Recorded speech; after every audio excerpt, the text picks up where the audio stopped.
Hi friends, అందరికీ నమస్తే. ఎట్లున్నారు? బాగున్నారా? నేనైతే పఫ్ హ్యాండ్స్లో వేరే మోడల్ అయితే మీకు చూపించబోతున్నానండి. ముందుగా హ్యాండ్స్ని ప్రిపేర్ చేసుకున్న తర్వాత దానికి లైనింగ్ కూడా అటాచ్ చేశాను. సెంటర్లోకి ఒక గీత గీసాను.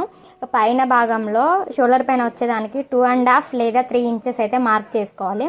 నెక్స్ట్ కింద మనము లైన్ చేసిన దానికి ఇటు సైడ్ మొక్కాన, లెఫ్ట్ సైడ్ మొక్కాన ఒక 1.5 అయితే ఇంచ్ మార్క్ చేసుకోవాలి. 2.5 చిన్నగా అవుతుందని మళ్ళీ 3 ఇంచెస్ అయితే మార్క్ చేశాను. ఆ 1.5 ఇంచ్ నుండి 3 ఇంచెస్కి ఒక కరువు లాగా ఒక లైన్ అయితే గీసుకోవాలి. అలా గీసుకున్న తర్వాత రైట్ సైడ్ కూడా ఒక 1.5 ఇంచ్ మాత్రం మార్క్ చేసుకొని ఇటు సైడ్ కూడా ఒక కరువు లాగా పెట్టాలి. ఫిష్ కట్ మోడల్లో అయితే పెట్టుకోవాలి. నెక్స్ట్ అయితే కట్ చేస్తున్నాను. ఇలా మనము బ్లౌజ్ పీసెస్ని కట్ చేసుకొని అలాగే మనము రైట్ సైడ్ పెట్టిన 1.5 ఇంచ్ని కూడా కట్ చేసి తీసేసేయాలన్నమాట. అలా అయితేనే మనకు ఫిష్ కట్ షేప్ అనేది కనిపిస్తుంది. కట్ చేసుకున్న తర్వాత చూడండి ఎలా అయితే మనకు వస్తుందో అనేది నేను చూపిస్తున్నాను. ఇలా మనకి ఫిష్ కట్లా ఉంటుంది. అయితే నేను ఏం చేశానంటే అలా ఉంటే బాగోదు కదా అని పైపింగ్ అయితే సెలెక్ట్ చేసుకున్నాను. అందులో 3-4 కలర్స్ ఉన్నాయి కదా, బ్లౌజ్లో చూసారు కదా.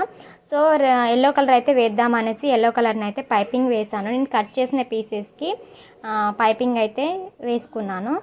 పైపింగ్ ఉంటే మనకు చాలా బాగా కనిపిస్తుంది. అందుకోసమని నేనైతే పైపింగ్ సెలెక్ట్ చేసుకున్నాను. ఇక్కడ మనం కట్ చేసాం కట్టి దాన్ని కొంచెం ఫోల్డ్ చేసుకొని పైపింగ్ అయితే చేసుకోవాలి. లేకపోతే పోగులు అనేటివి బయటికి కనిపిస్తాయి. అలా కనిపించకుండా ఉండడం కోసము జస్ట్ మనం క్లాత్ని కొంచెం మర్చుకొని ఫోల్డింగ్ చేసుకొని మరి పైపింగ్ అయితే వేసుకోవాలి. నేను అది మీకు చూపించట్లేదు. నేనైతే ఫోల్డ్ చేసేసి మరి పైపింగ్ అయితే వేశాను. నార్మల్ ఫిష్ కట్ హ్యాండ్స్ అంటే ఇదన్నమాట.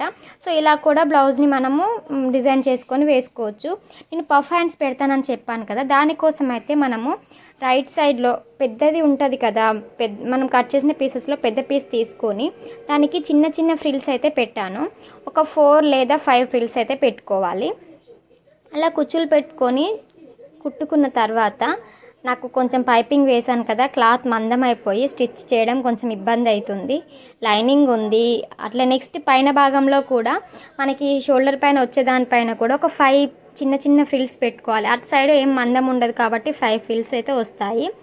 అట్లా పెట్టుకొని మనము చిన్న చిన్నగా పెట్టుకోవాలి. మనము 4 ఫ్రిల్స్ అయితే పెట్టాం కదా, దానికి సరిపడా ఒక 5 పెట్టుకొని లాస్ట్ వరకు కుట్టేసుకోవాలి. నెక్స్ట్ కుట్టేసుకున్న తర్వాత చూడండి ఎలా వస్తుంది అనేది. పఫ్ అయితే మనకు మంచిగా వచ్చింది. బుగ్గ అనేది లేగుస్తుంది.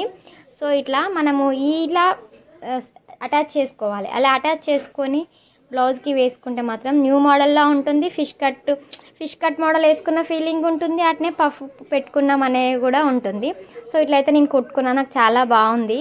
నేను అట్లా 1 or 2 బ్లౌజెస్ అయితే స్టిచ్ చేశాను. కస్టమర్కు కూడా వెరైటీస్ పెట్టమని అడిగారు.